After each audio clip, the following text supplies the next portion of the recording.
जो मनुष्य इस संत समाज रूपी तीर्थराज का प्रभाव प्रसन्न मन से सुनते हैं और समझते हैं और फिर अत्यंत प्रेम पूर्वक इसमें गोते लगाते हैं, वे इस शरीर के रहते ही धर्म अर्थ काम मोक्ष इन चारों फल को पा जाते हैं।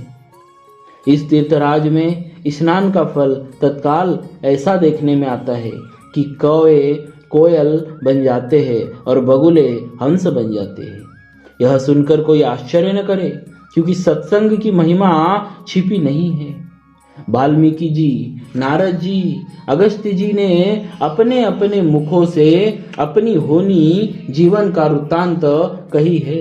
जल में रहने वाले, जमीन पर चलने वाले और आकाश में विचरने वाले नाना प्रकार के जड़ चेतन जितने जीव इस जगत में हैं, उनमें से जिसने जिस समय जहां कहीं भी जिस भी किसी यत्न बुद्धि कीर्ति सद्गति विभूति ऐश्वर्य और भलाई पाई है, जो सब सत्संग का ही प्रभाव समझना चाहिए। वेदों में और लोक में इनकी प्राप्ति का दूसरा कोई उपाय नहीं है। सत्संग के बिना विवेक नहीं होता और श्री राम जी की कृपा के बिना वह सत्संग सहज में मिलता नहीं।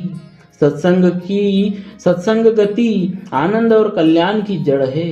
सत्संग की सिद्धि प्राप्ति ही फल है और सब साधन तो फूल है। दुष्ट भी सत्संगति पाकर सुधर जाते हैं। जैसे पारस के स्पर्श से लोहा सुहावना हो जाता है, सुंदर सोना बन जाता है, किंतु दैव योग से यदि कभी सज्जन कुसंगति में पड़ जाते हैं तो वह भी सांप की मणि के समान अपने गुणों का ही अनुसरण करते हैं। अर्थात जिस प्रकार सांप का संसर्ग पाकर भी मणि उसके विष को ग्रहण नहीं करती तथा अपने सहज गुण प्रकाश को नहीं छोड़ती, उसी प्रकार साधु पुरुष दुष्टों के संग में रहकर भी दूसरों को प्रकाश ही देते हैं। दुष्टों का उन पर कोई प्रभाव नहीं पड़ता। ब्रह्मा विष्णु शिव कवि और पंडितों की वाणी भी संत महिमा का वर्णन करने में सकुचाती है, वह मुझसे किस प्रकार नहीं कही जाती। जैसे साग तरकारी बेचने वालों से मनियों की गुण समूह नहीं कहे जा सकते। मैं संतों को प्रणाम करता हूँ जिनके चित्त में समता है, जिनका न कोई मित्र है और न कोई शत्रु। जैसे अंजलि में रखे हुए सुंदर फूल, जिन हाथ ने फूलों को तोड़ा और जिसने उनको रखा, उन दोनों हाथों को समान रूप से सुगंधित करते हैं, वैसे ही संत शत्रु और मित्र दोनों का ही समान रूप से कल्याण करते हैं। संत सरल हृदय और जगत के हितकारी होते हैं। उनके ऐसे स्वभाव और स्नेह को जानकर मैं विनय करता हूँ। मेरी इस बाल विनय को सुनकर कृपा करके श्री राम जी के चरणों में मुझे प्रीति दे। अब मैं सच्चे भाव से दुष्टों को प्रणाम करता हूँ, जो बिना ही प्रयोजन अपना हित करने वालों के भी प्रतिकूल आचरण करते हैं। दूसरों के हित की हानि ही जिनकी दृष्टि में लाभ है, जिनको दूसरों के उजड़ने में हर्ष और बसने में विषाद होता है, जो हरि और हर के यश रूपी पूर्णिमा की चंद्रमा के लिए राहु के समान, अर्थात जहाँ कहीं भगवान विष्णु या शंकर के यश का वर्णन होता है उसी में वे बाधा देते हैं, और दूसरों की बुराई करने में सहस्त्रबाहु के समान वीर है, जो दूसरों के दोषों को हजार आंखों से देखते हैं, और दूसरों के हित रूपी घी के लिए जिनका मन मक्खी के समान है। अर्थात जिस प्रकार मक्खी घी में गिरकर उसे खराब कर देती है और स्वयं भी मर जाती है, उसी प्रकार दुष्ट लोग दूसरों के बने बनाए काम को अपने हानि करके भी बिगाड़ देते हैं। जो तेज दूसरों को जलाने वाले ताप में, अग्नि और क्रोध में यमराज के समान है, पाप और अवगुण रूपी धन में कुबेर के समान धनी है, जिनकी बढ़ती सभी के हित का नाश करने के लिए केतु पुच्छल तारे के समान है, और जिनके कुंभकर्ण की तरह सोते रहने में ही भलाई है।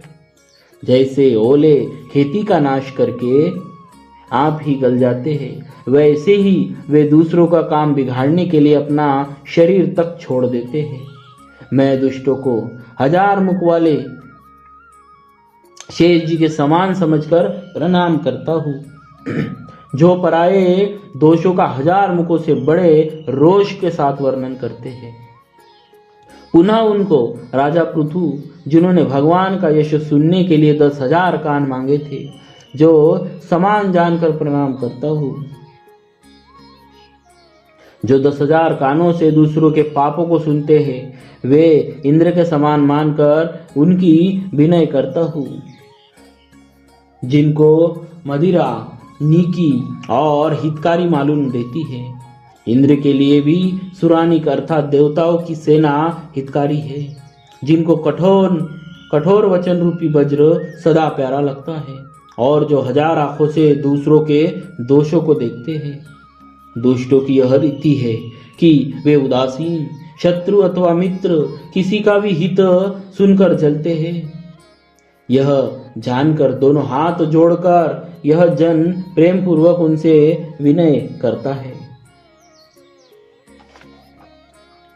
मैंने अपनी ओर से विनती की है, परंतु वे अपनी ओर से कभी नहीं चुकेंगे।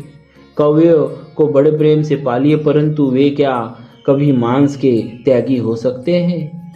अब मैं संत और असंत दोनों के चरणों की वंदना करता हूँ। दोनों ही दुख देने वाले हैं,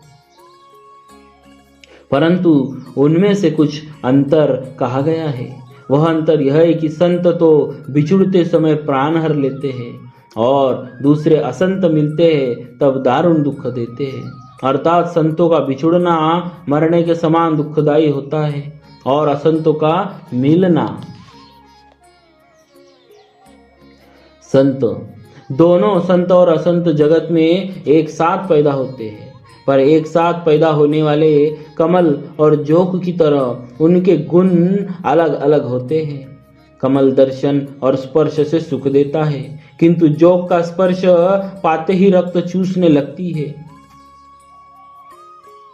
साधु अमृत के समान है, मृत्यु रूपी संसार से उबारने वाला, और असाधु मदिरा के समान मोह, प्रमाद और जड़ता उत्पन्न करने वाला है। दोनों को उत्पन्न करने वाला जगत रूपी अगाध समुद्र एक ही है। शास्त्रों में समुद्र मंथन से ही अमृत और मदिरा दोनों की उत्पत्ति बताई गई है। भले और बुरे अपनी अपनी करनी के अनुसार सुंदर यश और अपयश की संपत्ति पाते हैं।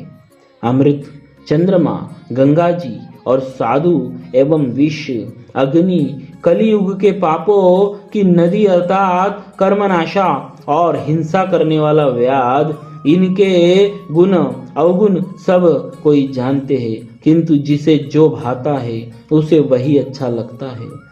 भला भलाई ही ग्रहण करता है, और नीच नीचता को ही ग्रहण किए रहता है। अमृत की सराहना अमर करने में होती है, और विष की मारने में होती है। दुष्टों के पापों और अवगुणों की और साधुओं के गुणों की कथाएं दोनों ही अपार और अथाह समुद्र है।